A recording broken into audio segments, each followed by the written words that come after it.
Welcome to the Remarkable Retail Podcast, Season 8, Episode 19, presented by Salonis. I'm Michael LeBlanc. And I'm Steve Dennis. Our special guest on this episode is Azita Martin, Vice President and GM for AI for Retail, CPG, and QSR for NVIDIA.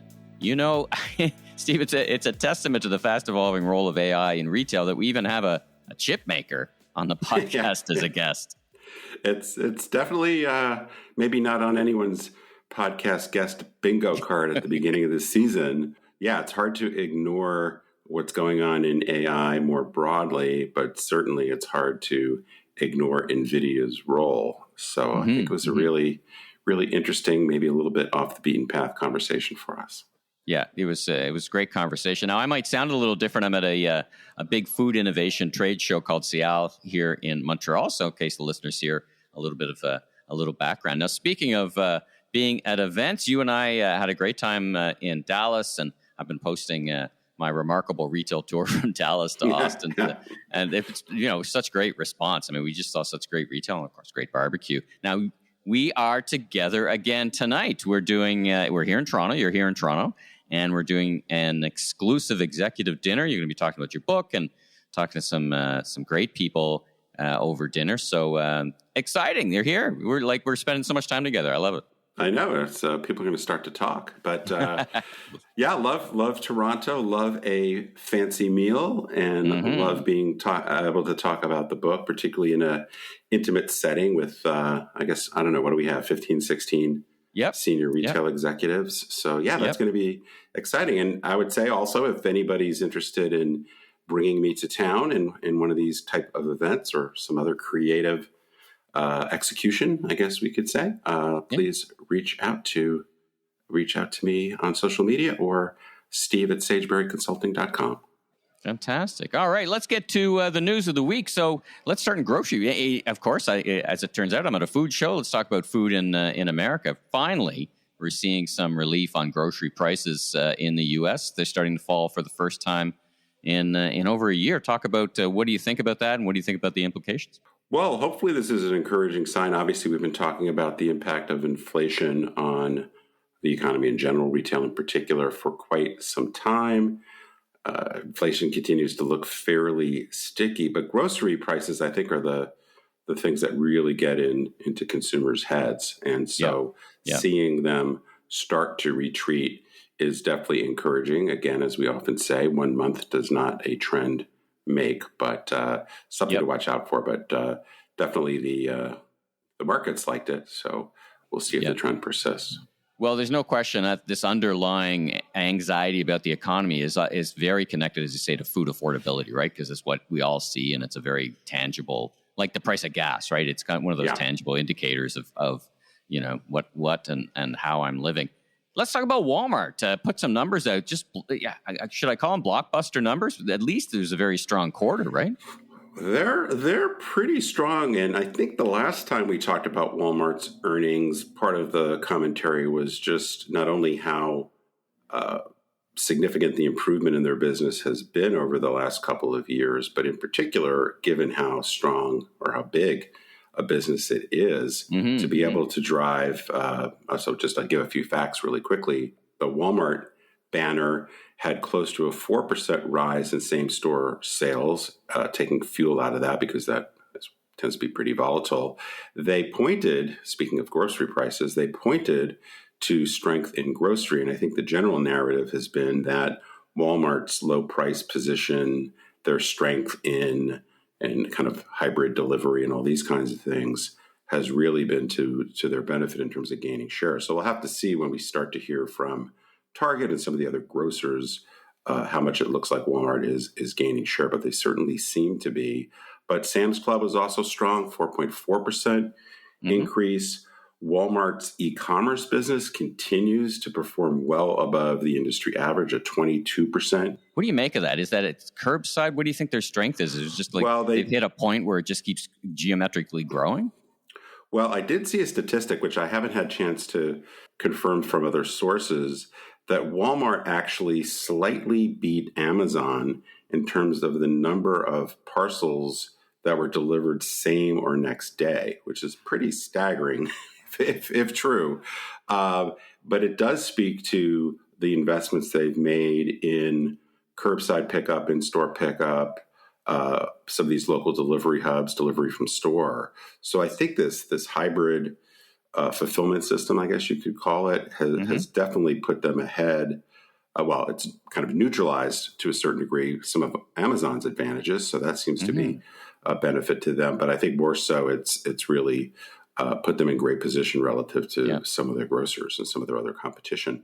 The other thing that's really impressive is some of the earnings gains and growth they're getting from outside of their traditional core business. So one of the things they talked about was that a third of their operating income increase came from some of these newer ventures. So that's the advertising business, which was up 24%, still a relatively small base, but that's starting to become material. The growth in Walmart Plus, their subscription service. So, they're kind of firing on all cylinders. So it's super impressive. Now, they got a little bit of negative news, and of course, this would be negative for the people affected, in that they did announce some corporate restructuring, which involved the elimination of several hundred jobs, which obviously for those people is a big deal, but in the scheme of things, quite small. Yeah. And they're also pushing more people to return to office work, and in some cases consolidate positions. So, for example, here in Dallas, Walmart doesn't have a huge operation, but they have some technology jobs, some Sam's Club jobs that are here. Apparently, many of those jobs, if not all of them, are going to be moved either to Bentonville or to their two other big centers in the U.S., in Hoboken and in the San Francisco area. We're hearing the same thing here in Toronto. They're closing, they're wrapping up, I think it's an innovation or technology center. So that's a global initiative for them. It's not, and I heard that that they are building a new headquarters and they're kind of bringing everybody home to that. So it all kind of just connects for them, right? Yes, it's quite an impressive. I don't think it's open quite yet, but I was in Bentonville a little while ago, and yes, the new corporate headquarters is quite a palace. It's I don't know if Sam Walton is spinning in his grave. I was going to say, I mean, it was a pretty rough and tumble place on purpose, right? They were like every time we put into the offices, we want that to go to the lowering prices. I've been, and it is the first impression lots of people get is biggest company in the world, most Spartan offices in the world. But it sounds like they're exactly. Let's talk about On Running. So this is a brand I knew next to nothing of, but thanks to you, I now have 4 or 5 pairs of them. I love them. And where's my commission check? If anybody from On Running is listening, I have not gotten my commission check yet. You should get a commission check, but they've posted what I think you might describe as remarkable results. Well, here's a brand that is kind of the same vintage of a lot of the disruptor brands that we talk about, but not necessarily a digitally native vertical brand in the typical way we think about it. But they have just continued to grow 20+% growth in revenue, very strong profits. They have talked about getting to a 60% gross margin target. They're just about there. Nice. Continuing to open stores, big push in a number of big markets. I think you're going to see quite a lot of activity around the Paris Olympics from these guys. They're a Swiss company, by the way, in case people don't know. And they're close to 40% direct to consumer. So it's not only a good example of how strong brands can be still built in this day and age without necessarily doing anything that's super technology driven, because it's definitely not a tech company, but also the balance between wholesale and direct to consumer, which we've talked about a bunch, and which I will be talking about at Shop Talk Europe in just a couple of weeks. So I guess if you're Penney, any news is good news. There was a story out that about them being profitable and maybe resuming store growth, but how do you interpret that? How do you interpret that when I look at their sales number? How do we connect those dots? Well, as much as I would love to see JCPenney turn things around, I am also at the same time a card-carrying, bullshit-dispelling enthusiast. And the stories about how profitable JCPenney is and that they might be opening stores, I just think is really I'm not saying that it's not possible that they may open a handful of stores. Sure. But sort of this idea that things are on a good trajectory there is just objectively not true. They did, and people may know, I think we've talked about it a couple of times, because they are not a publicly traded company, and they're part of this venture between Brookfield and Simon and Authentic Brands Group. They don't give a full report, and there's no investor relations discussion or presentation or any of that kind of stuff. So we get kind of a snippet of their financial performance. But that came out for the quarter ending January, and for the year, their sales were down 9.4%, which is considerably worse than their other department store competition, which has not exactly been lighting it up. Right. The credit business, which is actually contributes most of their operating income, was down even more than that. And so this led to their operating income being down 65% year over year. So that's not suggestive of a turnaround. No. And if you took out the credit income, they would have made $37 million on nearly $7 billion in sales. They're just trading dollars back and forth. So that is just barely, so that's barely breaking even. And the trends remain quite negative. Now, because they're owned by Brookfield and Simon, it's possible that it will make sense in some big picture way of looking at it for them to open a store or two. But I don't think anybody stepping back objectively says this is a sign that JCPenney is going to be resuming growth. And I would be willing to bet quite a lot of money that if you look at, even if they end up opening a store or two, they will close many more stores than that over the next few years. So again, I wish them the best, but the trends are quite negative there. And any of these sort of breathless pronouncements of a turnaround, I think, are highly, highly premature. Let's move to the Home Depot. So a little bit of sunshine on the April numbers in their category. I saw it was plus 4%. I mean, their category and the retailers liked them, and the Home Depot had just such big sales during COVID as people stocked up on home goods and outdoor. Sure. But since then, we've had, 6 sluggish quarters of growth, but the profitability is kind of decent, right? Yeah, they've definitely managed profitability well. They're still at, I think, around a 10% operating margin. So, you contrast that with what we just talked about JCPenney. I mean, this is a pretty profitable business despite sales being down the past year and a half or so. This is very consistent with my prediction for the year that for a lot of retailers, flat is the new up. And that's basically what Home Depot is signaling for the balance of the year. It's really hard to, even though they seem to be executing very well, they're just caught up in these negative category dynamics. So I would say until the, the housing market primarily starts to turn around, which is related to interest rates coming down largely, I think they're going to be treading water for a bit here.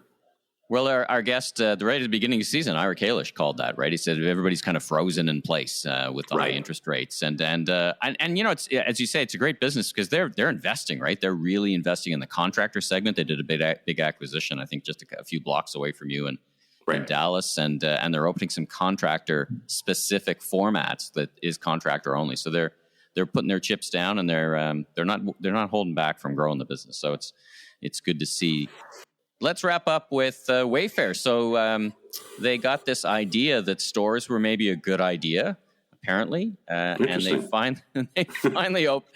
I say finally because I kind of assumed they would have done it many years ago, but I think they've done little pilots or something with their sub brands. But now they've actually opened a big physical store. So where is it, and what do you think of the move? Yeah, it's actually not open. Well, it may be when people listen to this, it'll be open. It's about to open. In the suburbs of Chicago, actually about 10 minutes away from where I used to live in the suburbs of Chicago. It's in Wilmette, in an old Carson Peary Scott location for folks that know the history of Midwestern department stores. Completely, from the pictures I can see, it's basically completely redesigned. So it doesn't look much like the old space. But yeah, this is their first foray into a large store. I'm with you. I think it's quite surprising that they haven't done this earlier, but they're finally moving in. And obviously one store is not going to be significant to the total of a business that's very close to $10 billion. But does this launch a new trajectory, a new chapter in the Wayfair story? That's a good way to say it. Now, the thing that I think, I'm very supportive of this move. I think I said one time on the podcast, it wouldn't surprise me if Wayfair were to make some acquisitions in this space. Nebraska Furniture Mart, if Warren Buffett's willing to let go of it, would be one of the more obvious ones to think about.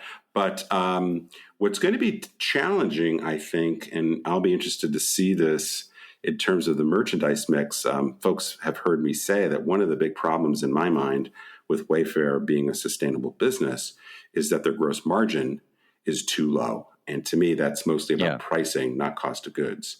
Yeah. So if they run a 30% gross margin in a physical store, it is very hard to imagine how that would have sufficient four-wall profitability to be expanded.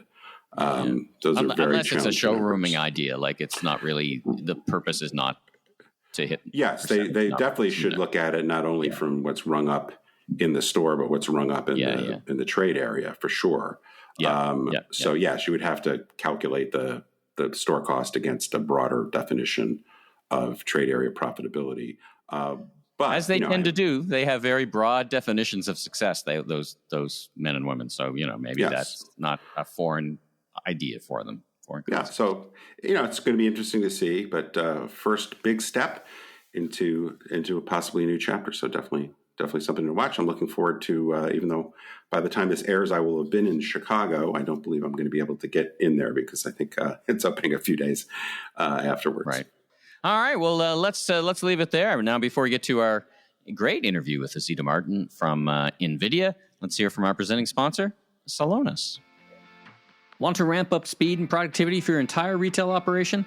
In the Celonis Process Mining for Dummies Handbook, we show you how Celonis process mining technology, enhanced with process intelligent AI, can help you streamline performance across your entire retail business so you can drive lasting value from end to end.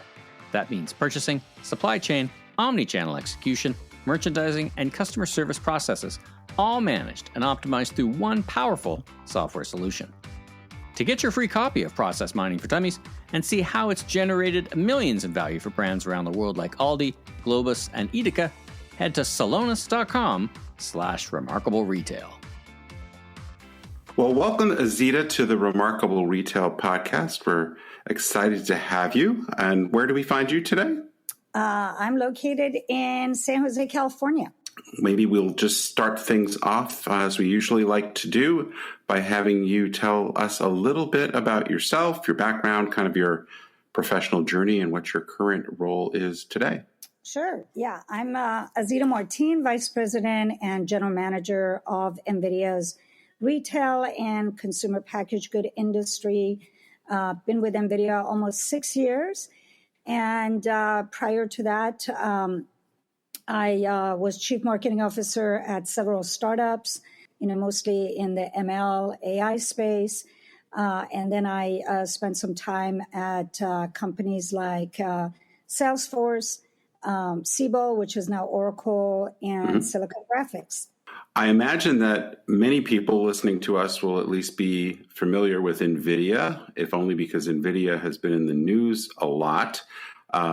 I feel like perhaps, obviously, company's been around for a while, been a very significant player in the technology industry, but the company seems to have gone from somewhat anonymous in the mainstream to being incredibly, I guess, front and center in the news and on Wall Street and all these kinds of things. We want to talk, of course, a lot more about the retail aspect of NVIDIA, but maybe just for people that might not really understand NVIDIA or maybe just kind of hear about it because of the performance of the stock or something like that. Can you just give us a little description, size, scale, kind of scope of the business and a bit about what's behind the phenomenal growth other than, I guess, the explosive growth of AI?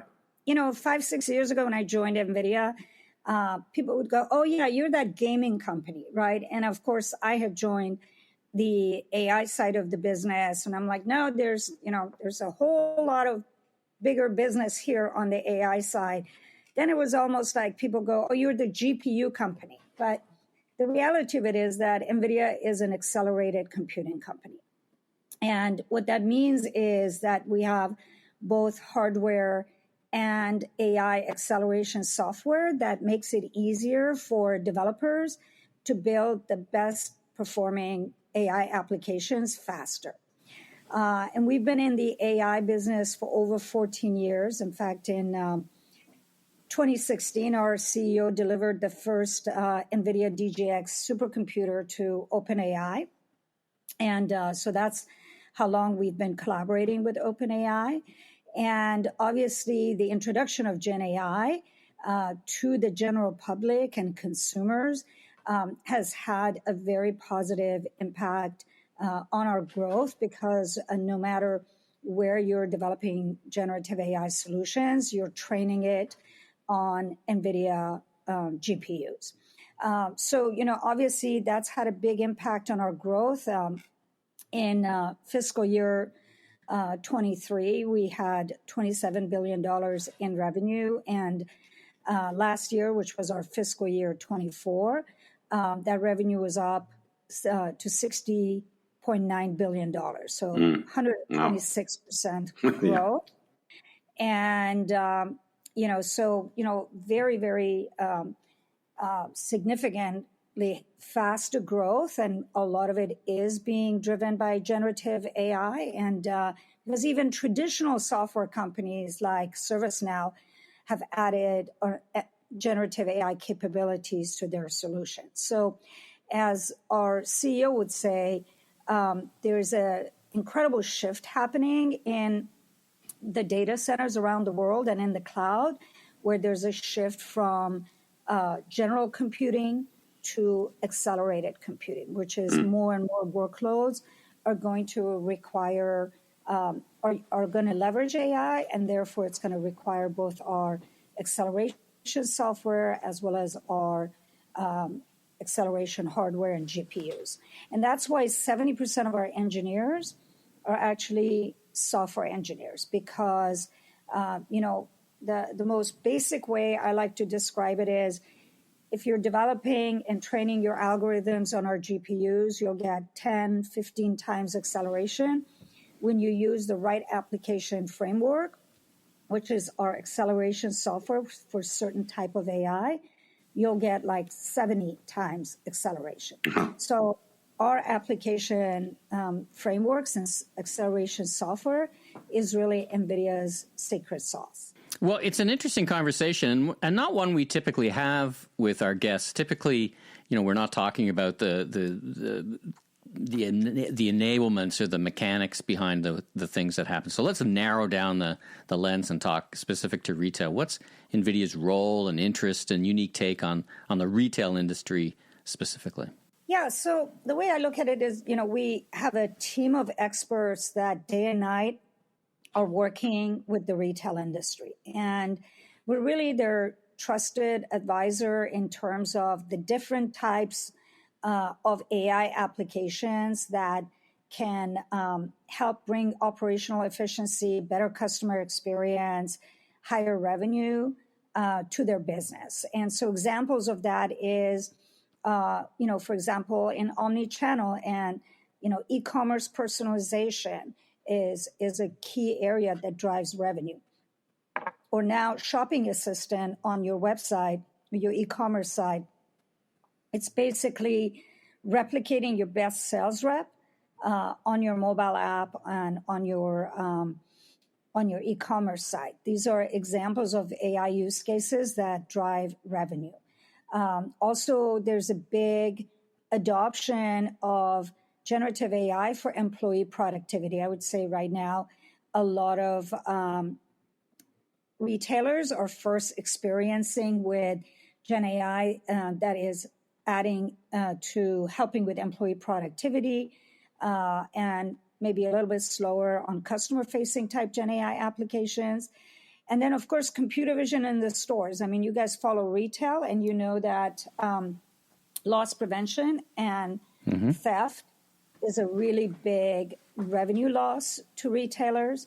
And computer vision technology is one of the most mature technologies in AI. It's been around for a very, very long time.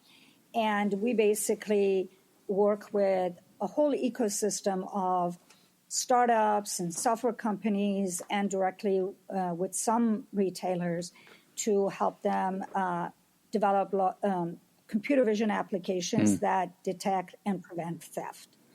So just a follow-up question on that.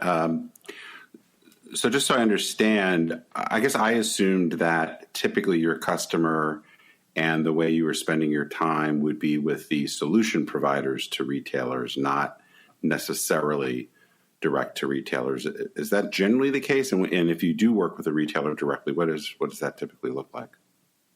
So it's both. I mean, one of the biggest ways NVIDIA goes to market is through our ecosystem.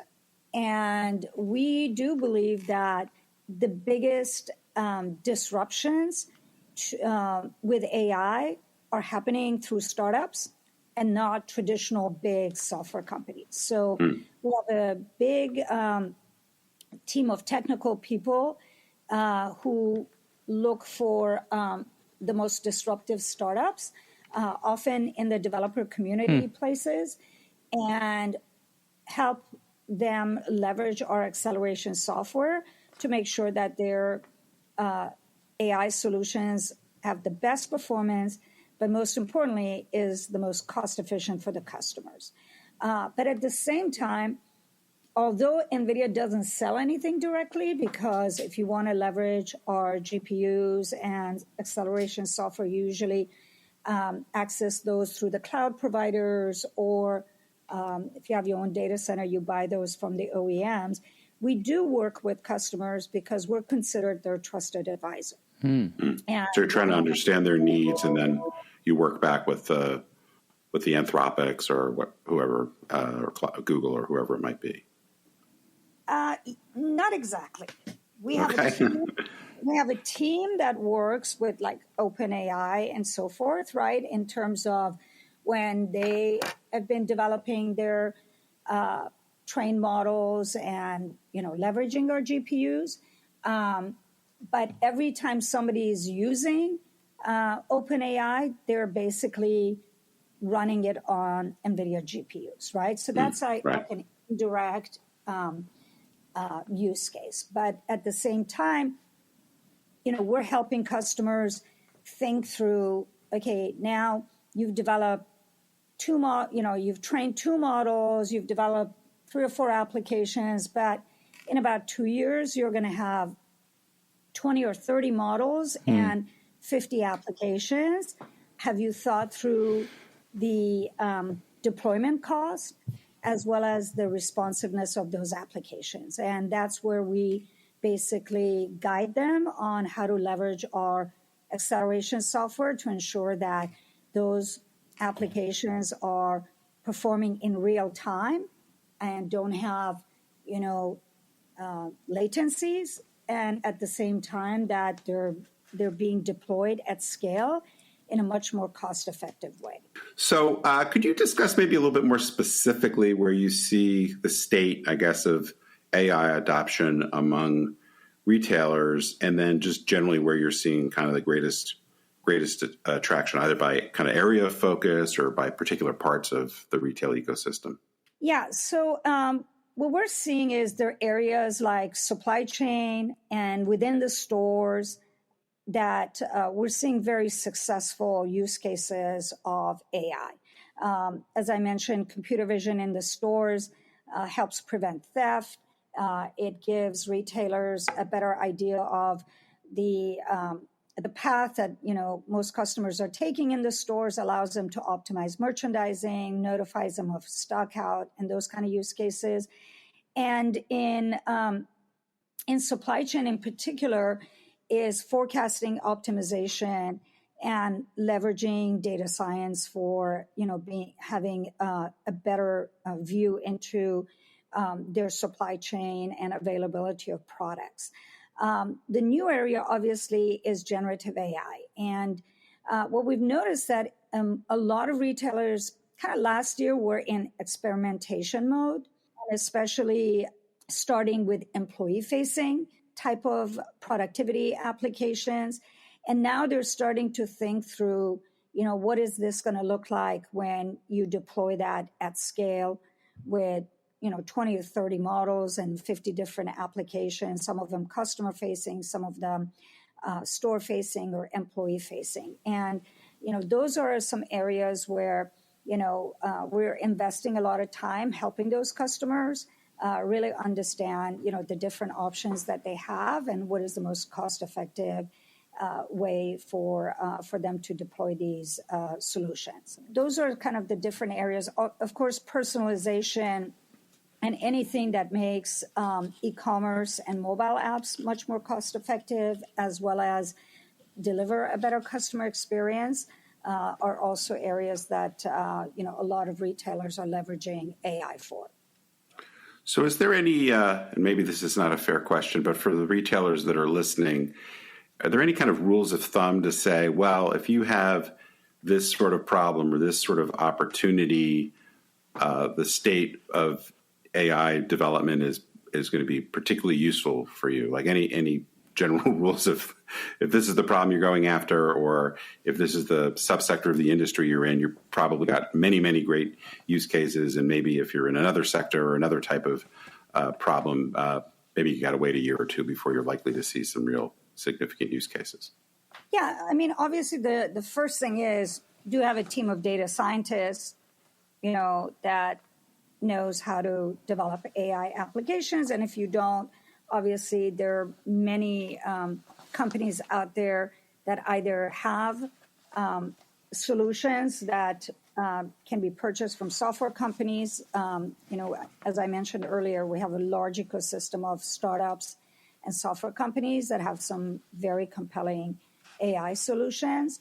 Or they can, leverage, system integrators that can build custom solutions. But the type of problems I look at is, do you have visibility into your supply chain? Do you have, is your forecast accuracy above 95%? Because if not, then certainly with AI and machine learning, you can improve forecast accuracy. We've worked with one of the largest retailers in the world, and they were not able to. They have just 500 million combination of stores and products, and they couldn't basically run their forecasting frequently enough to achieve the accuracy that they wanted. And we worked with them to help them accelerate those machine learning workloads.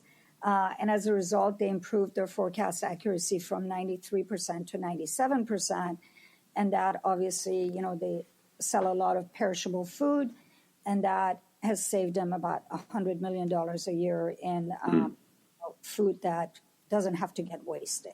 The other area that is now really gaining interest is leveraging digital twins to optimize throughput in warehouse and distribution centers. And that's an area that is very new to a lot of retailers, but we're, for example, successfully engaged right now with PepsiCo in helping accelerate the throughput in their distribution centers. And we have another customer, Lowe's, that has created digital twin of their stores. And as a result of that, they're able to optimize the layout of their stores and their merchandising to, deliver a better customer shopping experience in the store, but also obviously that drives revenue for them.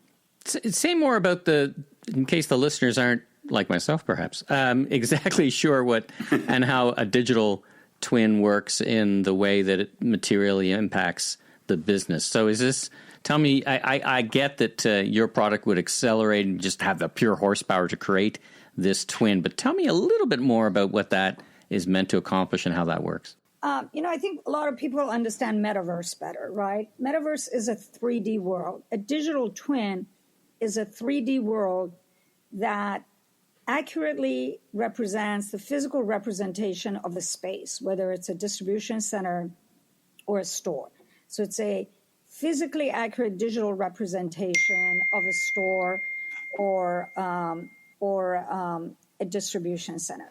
And so you can basically, in that digital twin environment, which is a 3D world, you can try different layouts of the store, and you can actually connect that digital twin to all the other systems that you have running in that distribution center, like your material handling system and so forth, and then be able to try different layouts and be able to see what the impact is going to be on, for example, how quickly you're fulfilling orders, right? And so you simulate different layouts and conditions and movements of moving parts that are critical to reducing congestion. And as a result, be able to digitally design a better layout that improves productivity. And then before you invest hundreds of millions of dollars on changing the layouts inside a store or distribution center, because physically changing that is very, very expensive. So you want to make sure that you're trying it in a simulation environment before you actually do it physically. And your horsepower, your technology, I keep calling it horsepower just in my mind, is what enables that. That must be a big computing challenge to model that. So that's where you win in terms of empowering those kind of things. That's what I'm hearing, yeah? Yes, but more than that, it's not just our computing power. We actually have the software that companies use to create that digital twin. So we have a software solution called NVIDIA Omniverse, which is for creating metaverse and 3D digital twins of any physical environment, whether it's a factory, a distribution center, or a store. As we're moving towards the end of our time together, I wonder if you could just, I know a number of my clients are at various stages of involvement with AI. Some of them have been using, I think one of the things that perhaps people are learning is that AI is not new. It's really the generative AI that's kind of gotten the buzz. But AI, machine learning, it's obviously been around for quite some time. So we have some companies that are, I imagine many of the folks you work with are, have a good foundation. Others are really just kind of tiptoeing maybe into this world. So I'm curious if you've got a sense as to some of the hurdles that retailers need to overcome, either to go from a pretty decent foundation or maybe from a standing start to work with the latest and greatest applications. Yeah, first and foremost is AI needs labeled data, right? So having the right data and in the right place, so that often many people call it a data lake. Having your data, knowing which type of data you want to use for a use case is going to be really, really important. Second, I think there has to always be a collaboration between the business and the AI teams, because at the end of the day, you want to develop an AI solution that has a business outcome. So, for example, when we've been working with PepsiCo, we've been working with the AI team, but in parallel, we've been working with the head of supply chain, and we agreed on a particular set of metrics that basically was the expectation of the project. So I think that collaboration between the business, having a business executive sponsor, and collaboration with the data science team is going to be really important. Let's wrap up by casting our minds forward a little bit. So much has happened so quickly. As Steve said, and as you've pointed out, AI has been with us for a while. GenAI is a whole new thing. We now have digital twins and the power of that metaverse application. But if you were to cast your mind forward, and as you sit around with your fellow leaders around the table and think about, I don't know, what a timeline looks like, a couple of years, is that too far to think ahead? What do you see in the future? And what do you see in the future, particularly for retailers listening to the pod? Well, I would definitely say that most companies that are going to stay competitive are going to have generative AI across every aspect of their business. And I really think that there will be at least 20 to 30 generative AI applications that are helping employees make decisions faster, as well as improve their productivity, and also customer-facing generative AI applications. I also believe that the stores will become software-defined, which means that you will have cameras everywhere. that's going to give you better visibility into stock out notifications, customer shopping behaviors inside the store, preventing theft, and ultimately, a lot of supply chain is going to leverage AI and digital twins to give much better visibility so that, retailers are not stuck with inventory, which is very, very costly for them. So I think those are like 3 areas that I think there's a lot of opportunity to leverage GenAI. So are you a baseball fan? If you're a baseball fan, what inning do you think we're in with this? I'm a foreigner, so I don't even understand what baseball is. Okay. But I understand soccer. All right. There you go. You're getting close. There are 88 minutes left on the clock. Yeah, or 47. Or... Are we in? I think there are a lot of companies, and there's plenty of articles out there, like, great companies like Walmart and Kroger, a lot of amazing, online retailers that have big data science teams and are leveraging that. And these are the most competitive companies, right? So we're definitely not at the beginning. I think we're at the beginning of consumers hearing about AI. Right. But certainly a lot of retailers have built big AI teams and are leveraging that. And we're working with almost all of them. But there are new types of AI that are getting introduced, right? I remember our CEO 3 years ago talking about large language models, and nobody understood what he was talking about. Right. And the minute ChatGPT came out, everybody's like, oh, I get it. That. Yeah. Right? Yeah, but, we've been at it for 3 years, and literally every large language model is been leveraging NVIDIA's GPU to train because it's such a massive amount of data, right? Right. And it takes months to train these gigantic models, and if you don't have GPUs, it'll take years to do that. And so I think that the speed of computing is making these type of solutions easier to develop, and obviously it's constantly changing, right? Like a year ago, generative AI was all about large language models. Now it's about videos, right? Generative AI can create stunning movies and videos, and it can create beautiful marketing and ad campaigns. Sure. So it's become now multimodal. It's got images, videos, 3D rendering of your products. And so there's more to come. And I think that just every retailer needs to really start adopting and leveraging AI. One super last question. Every retailer, because mostly we've been talking about the super large retailers. Do you see a democratization, kind of like e-commerce software, where there's a more leveling of the playing field, and mid-sized retailers have access to this technology in the future? Is that in the years to come? Well, I think a lot of the mid-sized retailers are going out there and using platforms like Shopify to build their e-commerce solutions. And those platform providers are using already AI, right? To, a really good example that both Amazon and other, e-commerce solution providers are doing is generative AI can help you create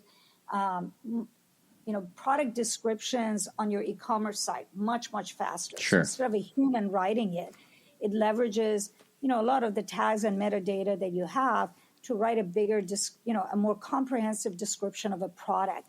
That actually improves SEO optimization, right? And so, you could do that yourself, or if you're a smaller retailer and you're using one of the platforms like Shopify or Amazon to sell, they've got, solutions built as part of their platform that these retailers can definitely use. All right. Well, let's leave it there. Azita, thanks so much for joining us on Remarkable Retail Podcast. Real treat to talk to you and help me get our heads around this opportunity and what's happening. So thanks again for joining us on the pod and taking the time to share what's happening. Very nice for having me on your show, Steve and Michael, and thanks for your time as well. So it's been a super fast ride for the folks at NVIDIA. Again, a testament to the fact they're even on our podcast in some ways, so that I know their name, and I'm not much of a tech infrastructure guy, really kind of highlights an important role, I think, maybe an outsized role or a very important role in AI, and AI's important role in today and the future of retail. Well, at the risk of stating the obvious, it's just a great example of what I talk about, the speed of disruption, how things are changing so quickly that not only, as we touched on before, AI or generative AI in particular kind of went from something that really nobody in the mainstream or within retail management was talking about 2 years ago to now it being like the dominant piece of conversation and a chip provider, basically. Right. I mean, obviously, we learned in the interview that they're more than just the hardware, right? They've got a pretty significant overlay to that. So that was actually something that I really didn't appreciate and got out of the interview, which I think is very interesting. But at the same time, this kind of company becoming just kind of part of the cultural zeitgeist is pretty interesting. And I think it does say a lot about the role of technology in society. But of course, this is a retail podcast, so we're much more interested in exactly what's going to happen. So I appreciate the perspective. And I just think that this, maybe I'll be wrong about this. I'll eat my words, but I feel like we're just like we've been talking about e-commerce for 25 years. It feels like we're going to be talking about AI for the next decade or so in some way, shape, or form. Absolutely. Well, as we would say in our trade craft, it was a good get in terms of an interview, because very topical and brought us lots of insights. So we really appreciated her joining us. Thanks for tuning in. New episodes of Season 8, presented by Celonis, will air every Tuesday. Be sure and tell your friends and colleagues in the retail industry all about us. And if you liked our episode, please take a moment to give us a 5-star rating on Apple Podcasts. I'm Steve Dennis, author of Remarkable Retail, How to Win and Keep Customers in the Age of Disruption, and my brand new book, Leaders Leap, Transforming Your Company at the Speed of Disruption, which is available in hardcover, ebook, and Audible formats just about anywhere you prefer to buy your books. You can learn more about me, my consulting, and keynote speaking at stephenpdennis.com. And I'm Michael LeBlanc, consumer retail growth consultant, keynote speaker, and media entrepreneur. You can learn more about me on LinkedIn. Safe travels, everyone.